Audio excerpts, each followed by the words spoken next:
Hello guys, welcome back to my channel. कैसे हैं आप सभी? आई होप आप लोगों की स्टडीज बहुत अच्छी चल रही होगी। तो आज मैं आप लोगों के साथ शेयर करने वाली हूँ एसी मोटर। कल नहीं, परसों मैंने आपको डीसी सर्वो मोटर का पूरा मैकेनिज्म बताया था। एक्चुअली जो आपके एग्जाम स्टार्ट है ना एएमआई वाले, वो है 16 अगस्त से स्टार्ट। ठीक है, तो मैं आपको तैयारी करवा रही थी सर्किट थ्योरी एंड कंट्रोल की। इसमें मैं कोशिश करूंगी कि आपको क्लियर करवा दूं, आपको इस तरीके से मेन और इम्पोर्टेंट टॉपिक्स की मैं तैयारी करवा दूं कि आप इजीली जो उसमें सी ग्रेड है ना वो अचीव कर पाओ। आपके एग्जाम की डेट आने तक मैं हर उस टॉपिक, इम्पोर्टेंट टॉपिक की, सर्किट थ्योरी के टॉपिक पे मैं वीडियो बनाऊंगी जो आपको क्लियर करने में बहुत ज्यादा हेल्प करेगा और इजी तरीके से बताऊंगी।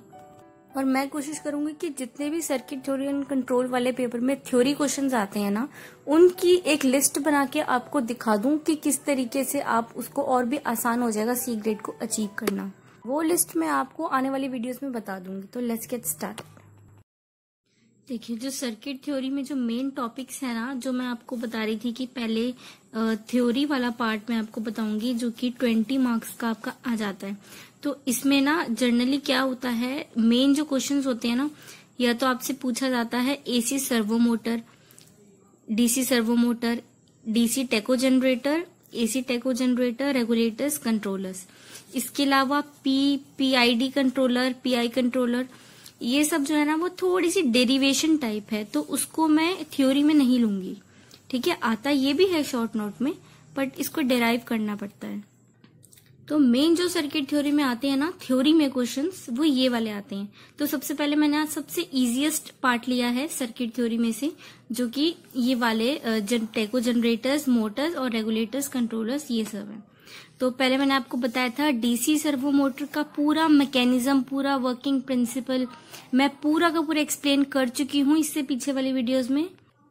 अगर आप देखना चाहते हो तो प्लेलिस्ट में जाकर सर्किट थ्योरी सब्जेक्ट में सारी वीडियोस आपको मिल जाएंगी। उसके बाद आज जो मैं टॉपिक लेने वाली हूँ ना, वो है एसी सर्वो मोटर। ठीक है, बहुत इजी सा टॉपिक है, बस आपको उसको समझना है। देखिए, मैंने ये आपको पहले भी बताया था कि जो एएमआई है ना, उसमें अगर आप एग्जाम लिखते हो तो आपको बुकिश लैंग्वेज की जरूरत नहीं होती है। आप में भी सिंपल उसको अपनी लैंग्वेज में, इंग्लिश में बना करके लिख सकते हो। बट उसके लिए आपको क्या आना चाहिए, इसका मैकेनिज्म आना चाहिए।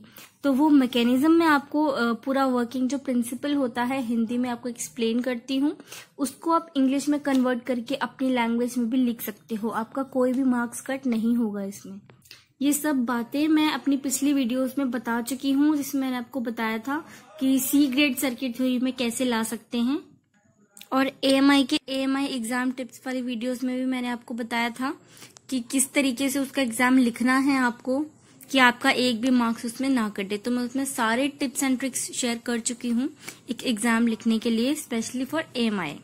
देखिए, किसी भी क्वेश्चन को लिखने का ना तरीका होता है, जो कि मैं आपको एक्सप्लेन कर चुकी हूँ एग्जाम टिप्स वाली वीडियोस में। ठीक है, सबसे पहले आप इसकी कंस्ट्रक्शन लिखोगे कि इसमें क्या क्या चीजें लगी होती हैं।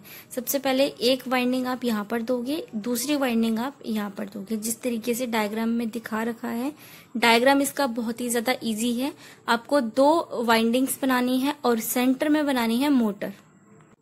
तो बेसिकली सर्वो मोटर में बेसिकली 2 फेस इंडक्शन लगे होते हैं, consist of 2 starter winding horizontally. देखो, 2 स्टार्टर वाइंडिंग है, एक है कंट्रोल वाइंडिंग और दूसरी को हम बोलते हैं रेफरेंस वाइंडिंग। इन दोनों वाइंडिंग्स के द्वारा ही इनपुट जाती है ताकि मोटर को हम स्टार्ट कर पाए। सेंटर में हम लगा देते हैं, दोनों वाइंडिंग्स के सेंटर में एक मोटर, जो कि हमको रोटेट करवानी है। बेसिकली हमें इसको रोटेट करवानी है, उसका ये मैकेनिज्म है। वो प्रिंसिपल मैं आपको एक्सप्लेन करूंगी।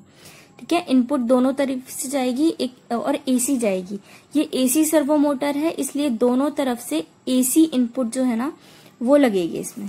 और ये जो 2 वाइंडिंग्स आप देख रहे हो ना, एक तो होगी हॉरिजॉन्टल और दूसरी होगी 90 degree electrical apart in space. उसी के ऊपर 90 डिग्री के ऊपर दूसरी वाइंडिंग है। आप देख रहे हो, यहाँ पर एक हॉरिजॉन्टल है और उसके 90 डिग्री के ऊपर एक वाइंडिंग और है। इन दोनों ही वाइंडिंग्स का जो फेज डिफरेंस होता है वो है 90 डिग्री का। और 2 वोल्टेजेस V1 और V2 हम इसमें अप्लाई करेंगे, जो कि इक्वल RMS की होगी और RMS मैग्नीट्यूड जिनका दोनों का इक्वल होगा। देखिए इसकी वर्किंग में क्या होता है, जैसे ही हम इसको इनपुट देंगे ना दोनों वाइंडिंग में V1 और V2, एक कांस्टेंट मैग्नेटिक फील्ड जो है ना वो इंड्यूस होगा और टॉर्क जनरेट होगा। उससे क्या होगा, करंट प्रोड्यूस होगा, ठीक है, in the short circuited motor. Motor जल्दी से शॉर्ट होगी और प्रोड्यूस हो जाएगा हमारा टॉर्क। उसके बाद क्या होगा, जो मोटर है ना वो डायरेक्शन ऑफ फील्ड यानी कि जहां भी करंट की डायरेक्शन फ्लो कर रही है उस तरफ को मोटर रोटेट होना स्टार्ट हो जाएगी। और मोटर हमारी स्टार्ट हो गई, यही तो हमें चाहिए था, हमको मोटर को स्टार्ट करना था किस तरह से वो रिवॉल्व करेगी। तो इसको ही मैंने पूरा एक्सप्लेन किया है, इसको ही आपको इंग्लिश में कन्वर्ट करके लिख देना है। उसके बाद एक ग्राफिकल कैरेक्टरिस्टिक्स आपको बनाना है जो कि है torque speed characteristics of AC servo motor. Simple सा एक ग्राफ बनाना है और उसमें 3 लाइंस बनानी है इस तरीके से जैसे मैं आपको दिखा रही हूँ। ऊपर की साइड आएगा TM यानी कि टॉर्क, W फॉर वाइंडिंग। और कैरेक्टरिस्टिक्स इसके कैसे आएंगे, VC1 ज्यादा होगा V1 से, उससे ज्यादा होगा VC2, क्योंकि आप देख रहे हो एक लाइन छोटी है फिर उससे बड़ी है फिर सबसे बड़ी है, तो ये बढ़ता चला जाएगा। तो जैसे ही वाइंडिंग में हम करंट देंगे टॉर्क बढ़ता चला जाएगा और जो हमारी मोटर है वो रोटेट करेगी। अब मैं आपको दिखाती हूँ 10 ईयर में से AMI के किस तरीके से क्वेश्चन आते हैं और किस तरीके से ट्विस्ट किया जाता है। तो सबसे पहले देखो, एक सिंपल सा क्वेश्चन है AC और DC सर्वो मैकेनिज्म बताने के लिए, ठीक है। इसमें क्या शब्द ऐड कर दिया, क्लोज्ड लूप, और इतना बड़ा सा क्वेश्चन बता दिया। आपको लग रहा होगा पता नहीं क्या है, बट ये सिंपल सा क्वेश्चन है, जो मैंने आपको बताया वही लिखना है। उसके बाद ये देखिए, how do you get the polarity sensitive, इसमें पता नहीं पोलैरिटीज और सब क्या क्या डाल दिया है, different types of arrangements, winding, पर आपका क्वेश्चन क्या है, AC सर्वो मोटर।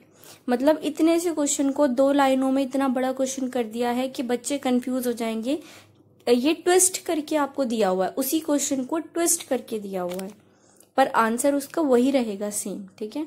जितना भी मैंने आपको एक्सप्लेनेशन दी है वो एक पर्टिकुलर बुक को रेफर करके दी है, रिप्यूटेड बुक को रेफर करके दी है। आप अगर आप चाहें, अगर आपके पास 10 ईयर है तो आप उसमें से भी पढ़ सकते हो। ये मतलब आप कह सकते हो मेन लाइंस लिखी हुई हैं उसी टॉपिक के बारे में। आप चाहो तो स्क्रीनशॉट लेके भी पढ़ सकते हो, अगर आपके पास 10 ईयर है तो आप उसमें से भी पढ़ लोगे। जो भी मैंने आपको हिंदी में एक्सप्लेन किया था ना, चाहे वो वाइंडिंग्स के बारे में हो, 90 डिग्री फेस के बारे में हो, सब कुछ इसमें गिवन है। एक बुकिश लैंग्वेज अगर आप रेफर करना चाहते हो तो आप वो भी कर सकते हो। और बाकी अगर आपको हिंदी में पता होगा ना कि ऐसे ऐसे इसकी फंक्शनिंग होगी, तो आप उसको इंग्लिश में कन्वर्ट करके भी लिख सकते हो, कोई मार्क्स नहीं कटेंगे आपके इसमें। और चाहो तो बुकिश लैंग्वेज भी लिख सकते हो। सर्वो मोटर आए या सर्वो मैकेनिज्म आए, ठीक है, या क्लोज्ड लूप सर्वो मैकेनिज्म आए, वो सब एक ही चीज है, ठीक है। ये AC सर्वो मोटर है। और डायग्राम की बात करें, जो मैंने आपको एक्सप्लेन किया था, उसमें इस तरफ को वाइंडिंग थी और 10 ईयर में इस तरफ को है, कोई कोई बुक में नीचे की साइड भी है। तो आपको कंफ्यूज नहीं होना है, सारे ही डायग्राम एकदम सही है, ठीक है। मोटर सेंटर में लगती है और आगे पीछे इसकी वाइंडिंग 90 डिग्री के एंगल पे दूसरी वाइंडिंग लगती है। ये होपफुली आपको टॉपिक समझ में आया होगा। प्लीज लाइक शेयर सब्सक्राइब जरूर कर देना। आपको थोड़ा सा भी लगता है कि वीडियो आपकी हेल्प कर सकती है तो प्लीज ये जो रेड कलर का बटन है इसको ग्रे कर दीजिए सब्सक्राइब करके, और बेल आइकन को जरूर प्रेस कर देना ताकि आने वाली सभी वीडियोस का नोटिफिकेशन आपको मिल जाए। मिलती हूँ नेक्स्ट वीडियो में, जब तक के लिए bye bye. Thanks for watching.